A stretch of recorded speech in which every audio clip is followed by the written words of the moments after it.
Hi, loves. I'm just popping on for a short video because I wanted to offer something to you, especially if right now, being in social isolation, it's just really hard for you. Maybe you broke up recently with someone, or you're just starting to think about that person and really just missing them and wishing that they were there, and having some trouble in this time right now when we can't spend a lot of time with other people, when we can't be as busy as we probably would want to be. There can be a lot of stuff that comes up. Hi, Maria. So I wanted to offer something for you to try if you are feeling any of those kinds of things right now. So the first thing I want to say is that, if you're tempted to contact this ex or to reach out to someone, some guy, even though you know it's not really like in your best interest or in your highest self to do that, I'm going to say don't do it, first of all. Hi, Maria. How are you? How are you doing? So you don't reach out to him. I'm going to offer you some other things you can do instead that are going to help you stay in your worth, stay in your self-love, and actually help you feel more connected to yourself, help deal with some of those emotions that might be coming up right now.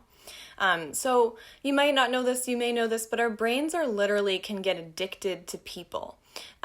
Their presence creates a cascade of neurotransmitters like dopamine, and when they leave, we literally feel deprived of those chemicals that their presence in our lives creates for us, or even just contact with them can create for this. So it's kind of like if you're addicted to anything else, it's basically working like an addiction for you. Maria, I'm good, thanks. How are you? You won't reach out to him. Okay, good. Don't reach out to him. I'm glad you're doing good. I am good. And I'm happy that you're here right now. Yeah, don't reach out to him. Try some of the things I'm going to suggest instead. Because I know it's so tempting right now. I'm seeing so many posts about people who are wanting to and like knowing they shouldn't, but like feeling the urge. So this is going to help you. So literally what's happening is it's like an addiction. We get addicted to people, especially if it's like romantic love. That's the particular kind of addiction that you can get. And so it's literally like a withdrawal. Hey, Becca. When they're gone suddenly and you can't reach out to them, it's literally like affecting you like a withdrawal from anything. Like if you were smoking and you decided to stop, you're going to have withdrawal. It's like basically the same kind of thing happening right now. So after a breakup, our mind kind of becomes hooked on that person and we can't stop thinking about them. We feel anxiety, we feel loss of appetite, depression, maybe unstoppable crying. Like all of these kinds of things are literally because you're going through a withdrawal, because you're not getting the hit from having contact with that person. So it's like this chemical rush that we are used to from being with them, and now we're not getting that same chemical rush. So when someone rejects us, it triggers, in addition, this primal fear of being abandoned.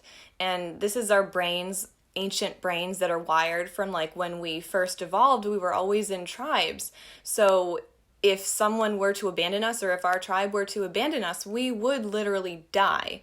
And so our brains develop to register rejection as like, I'm gonna die. So we depend on other people for our survival. And that was true back then, right? If we weren't in the tribe, we couldn't live. It's not true now, but our nervous systems really can't tell the difference between I'm actually okay, I'm gonna survive, and I'm gonna die, because rejection just triggers that. It's like primal in us. So what's even harder now, of course, is like I said, like we're all isolated. We don't have as many ways to soothe ourselves. Like normally you might try to get really busy with work or just busy with activities and things outside of the home, and you'd spend a lot of time with friends, and that would help you get through that withdrawal period so that eventually you'd be okay. We don't really have that right now. So I want to offer you some other things that you can do instead of leaning on other people as much as we would have in their physical presence, as much as you might want to. So right now, we're basically being asked to do this growth work on our own. And so I want to offer first that this is really actually like a healing opportunity for you. When we're addicted to using other people to make us feel better, then we can actually avoid doing some of that deep healing inner work, our inner child, healing our wounded parts, all of that work. We actually can just avoid doing that. We can use other people to help us avoid it. And so right now is your opportunity to start to actually look within and do some of that healing work. It's almost a requirement right now if you want to feel better, if you don't want to reach out to the ex, if you don't want to be feeling the way you're feeling right now, instead of using distractions, you can actually do some of that healing for yourself. So being broken up with is going to bring up all these patterns that are already inside of us. The desperation, the fear of abandonment, beliefs about ourselves like, oh, I'm not worthy, or there must be something wrong with me, or I did the wrong thing. Like all of those things are coming up and they're just our patterns. They're already there inside of us. So it was already there, that wounding, that belief. And what happened is getting broken up with just kind of like exacerbates it, or like brings it to the surface, or kind of feeds it. So what I want to offer you now is a chance to heal some of that stuff that's within you, so that when your next partner comes along, you're ready to have a different kind of relationship with that person, a more whole self when you enter that relationship.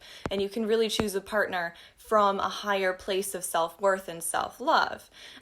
So it's going to be a really powerful time for you, actually, if you take this as an opportunity to do that work for yourself. So there are 3 things that you can do right now instead of reaching out to your ex. And each of these can be done separately as its own thing, or the way I've ordered it, you can actually do them in order, and it would work really, really well that way too. So the first thing that you can do is you can do a meditation, and I'm going to offer you a meditation right now that's especially useful if you're feeling like abandoned, if you're feeling that loss and that like aching hole, like this is a really good one to help you fill that a little bit. So if you want to do it with me right now, you can, or you can come back to this, but I'm going to guide you through. So what I'd like you to do is just close your eyes and just take a couple deep breaths.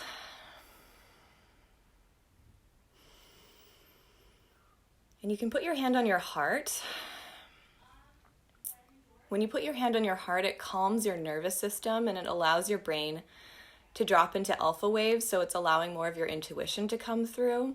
So the hand on the heart is literally calming some of that anxiety, some of that like grief that you're feeling. With your eyes closed, I want you to think back to a time when you felt love, like fully and completely loved by someone. And think back to that moment.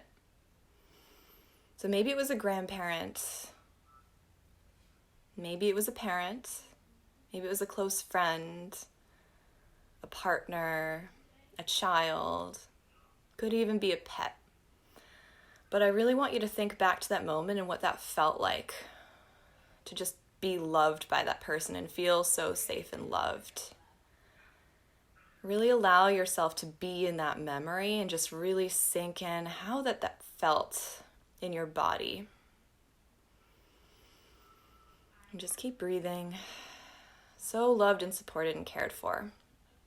And then take that feeling back with you into the present moment. Carry that feeling with you and transfer it to yourself now. So give that feeling of love that you felt from someone else, give that to yourself right now in this moment. And just breathe. And when you're ready, you can open your eyes. So that's our first exercise. The second one you're going to need a mirror for, and preferably like a longer mirror. So I'm just going to describe what to do and then you can go try it by yourself.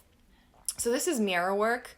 I teach many forms of mirror work. The one I want you to try today, or the one I recommend that you try today, is really a version that I've come up with myself in healing some of this stuff within myself. It's been the most powerful thing that I've done. So what you'll do is you will sit in front of or stand in front of a mirror. And I recommend sitting. So if you have like a full length mirror, like maybe on your closet, that would be a really good thing to do. If you don't, anything is okay. Even if all you've got is like a smaller mirror or you use your phone, whatever you've got, you can improvise. But what you're going to do is you're going to sit in front of the mirror and actually look into your eyes. So don't like look at the little details of your face or like think, oh, like there's a blemish there, a wrinkle there. Oh, I wish my hair didn't look like that. Like you're not looking at that stuff. You're looking literally into your eyes like you would if you were looking into somebody else's eyes when you were deeply trying to be present with them. So when you do this, what happens is you become like two people the version of you who's looking and the self that you're looking into.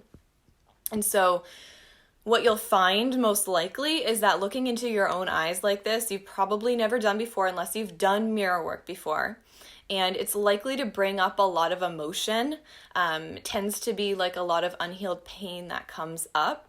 And you'll probably find that you've never actually seen yourself this way before, and it's like a totally different kind of experience. So we tend to not give ourselves love like we do to other people. So there's something really, really incredible about actually looking into your own eyes like someone that you're loving and like really trying to see and be present for. So you're going to watch, like your pupils will dilate and they'll shrink and dilate and shrink. And you'll see different parts of yourself like coming to the surface while you're doing looking, like tends to be often the young child parts that have some traumas and wounds that are not healed. They tend to come to the surface. So you'll probably do a little bit of crying, so have tissues. It's a really, really good, healthy thing if that is happening, because it means that you're allowing that pain to actually come to the surface to be healed. Like it's ready to be seen. It's ready to be held by you and healed by you. What you can do while you're doing this looking, all you could do is just look, and I might recommend set a timer for 3 minutes, 5 minutes, and just really be with yourself. There's nothing quite as powerful as this. So I would love to hear if you have this experience, you try it, how it works for you. But there is something super powerful about this moment. And you'll find that you start to feel a whole lot more whole and complete after having done that, and a lot more self-accepting. You could add in affirmations like, I love you, I'm here for you, I'll never leave you, you're special, you're beautiful, you're worthy. And you could just say those things to yourself as well while looking into your eyes. That's also a super powerful message to tell your subconscious. You can talk to the part of yourself that comes up. Like I said, most likely you'll meet some child part of you, and you can talk to that part. And allow yourself to just be present to and fully there for and fully experience and allow whatever emotions are coming up, and hold space for yourself. So that's number 2. And number 3, which you could do right after you do your mirror work, is journaling. Just journal out whatever is there for you to write. Whatever comes into your head, you just write it down. Whatever there is that you need to express. What happens when you're journaling like this is that it's taking what's in your head and it's taking it out of your head and onto paper. So when you do that, your brain is actually able to process and let go of things. So it's a way of working through whatever you're experiencing or you have experienced that you actually haven't fully processed. It's a way to start to let it go, to release it as your brain starts to organize and see it on paper. It's really pulling it out for you so that you actually have more of a clean slate and it's there on the paper now. So that's the other thing to try. So I hope that you have a beautiful rest of your day. You can let me know how this goes, and I'm sending you so much love. All right, bye.